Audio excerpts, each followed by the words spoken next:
दुनिया की एक सबसे जरूरी समुद्री राह, उस पर एक नया संकट मंडरा रहा है। एक ऐसा संकट जो पूरी ग्लोबल इकोनॉमी को हिलाकर रख सकता है।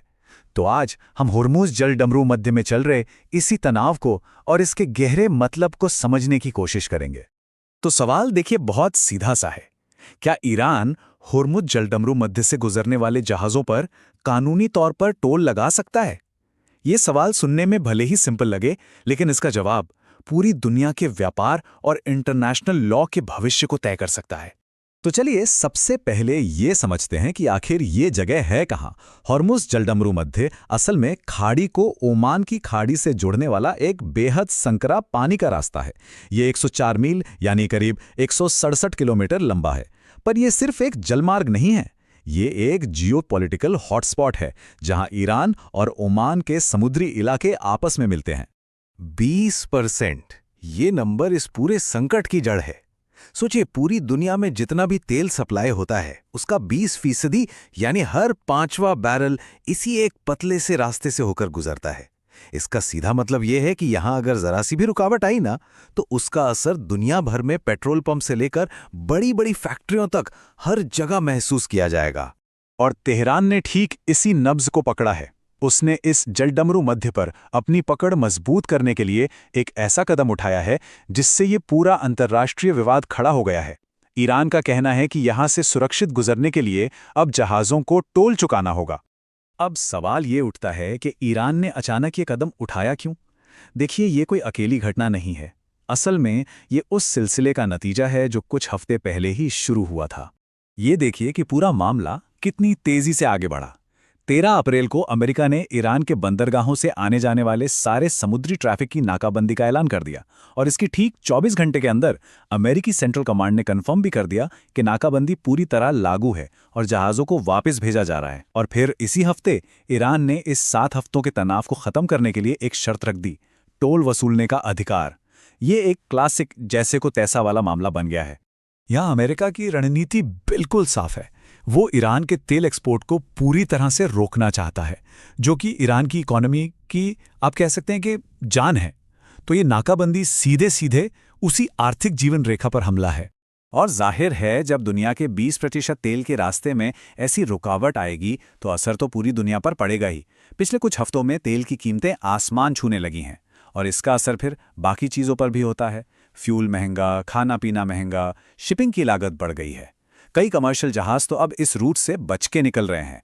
और ये जो अनिश्चितता है ना, इसका बोझ पूरी ग्लोबल इकोनॉमी पर पड़ रहा है। तो एक तरफ ये सैन्य तनाव है, तो दूसरी तरफ पर्दे के पीछे से डिप्लोमेटिक कोशिशें भी चल रही हैं। पाकिस्तान एक बिचौलिए का रोल अदा कर रहा है, लेकिन अभी तक कोई फॉर्मल बातचीत शुरू नहीं हो पाई है। मामला अभी भी बहुत नाजुक दौर में है। तो जब सियासत और डिप्लोमेसी एक नाजुक मोड़ पर आकर अटक जाए, तो फिर सबकी नजरें जाती हैं कानून की तरफ। चलिए अब ये देखते हैं कि समुद्र का कानून इस बारे में क्या कहता है। तो समुद्र के लिए रूल बुक आखिर है क्या? जब देशों के बीच समंदर को लेकर ऐसे विवाद होते हैं, तो वो कौन से कानून की तरफ देखते हैं? इसका जवाब है यूएन क्लॉज, यानी United Nations Convention on the Law of the Sea. इसे 1982 में अपनाया गया था। इसे एक तरह से समुद्र का संविधान भी कहा जाता है। यही वो संधि है जो तय करती है कि दुनिया के समुद्र को लेकर किस देश के क्या अधिकार हैं और क्या जिम्मेदारियां। अब यहाँ 2 कानूनी सिद्धांत हैं जो इस पूरी बहस के सेंटर में हैं। एक है ट्रांजिट पैसेज और दूसरा है इनोसेंट पैसेज। ट्रांजिट पैसेज का मतलब है कि हॉर्मज़ जैसे अंतर्राष्ट्रीय जलडमरू मध्य से जहाज़ों को बिना किसी रोक टोक के गुजरने का पूरा अधिकार है। वहीं इनोसेंट पैसेज किसी देश के समुद्री इलाके से शांति से गुजरने की इजाज़त देता है, लेकिन इस तरह से कि उस देश की शांति या सुरक्षा को कोई खतरा न हो। ज़्यादातर देशों का यही मानना है कि हॉर्मज़ पर ट्रांजिट पैसेज का नियम लागू होता है, और अगर ये सच है तो इसका मतलब है कि ईरान टोल नहीं लगा सकता। लेकिन यहीं पे मामला थोड़ा पेचीदा हो जाता है। ये संधि 1982 में अपनाई गई थी और करीब 170 देशों ने इसे रेटिफाई भी किया है। पर मजे की बात यह है कि इस विवाद के जो 2 मुख्य खिलाड़ी हैं, अमेरिका और ईरान, इन दोनों ने ही इसे रेटिफाई नहीं किया है। तो अब सबसे बड़ा सवाल यह है कि क्या ये कानून उन पर लागू भी होता है जब उन्होंने उस पर साइन ही नहीं किया? ज्यादातर लीगल एक्सपर्ट्स का मानना है कि यूएनसीएलओज अब कस्टमरी इंटरनेशनल लॉ बन चुका है। मतलब इसके नियम इतने कॉमन हो चुके हैं कि ये उन देशों पर भी लागू होते हैं जिन्होंने संधि को रैटिफाई नहीं किया है। लेकिन ईरान का तर्क अलग है।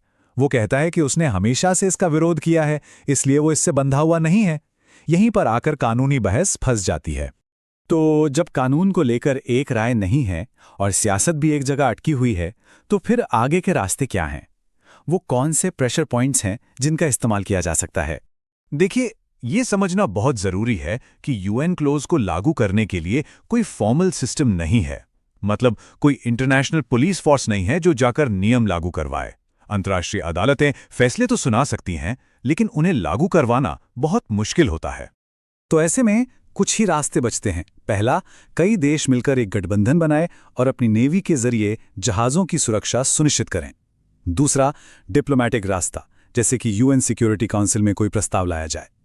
तीसरा रास्ता है कि कमर्शियल शिपमेंट का रूट ही बदल दिया जाए, हालांकि ये बहुत महंगा पड़ेगा। और चौथा, ईरान पर और ज्यादा वित्तीय प्रतिबंध लगा दिए जाएं। और आखिर में हम इस एक बड़े सवाल पर आकर रुकते हैं। जब डिप्लोमेसी काम ना कर रही हो, तो क्या इंटरनेशनल लॉ में वाकई कोई ताकत बचती है? हुर्मुज़ में जो कुछ हो रहा है वो सिर्फ दो देशों का टकराव नहीं है, ये पूरे इंटरनेशनल सिस्टम और कानून के राज की एक बहुत बड़ी परीक्षा है। एक ऐसा सवाल जो हमें ये सोचने पर मजबूर करता है कि जब दुनिया की बड़ी ताकतें आमने सामने खड़ी हों तो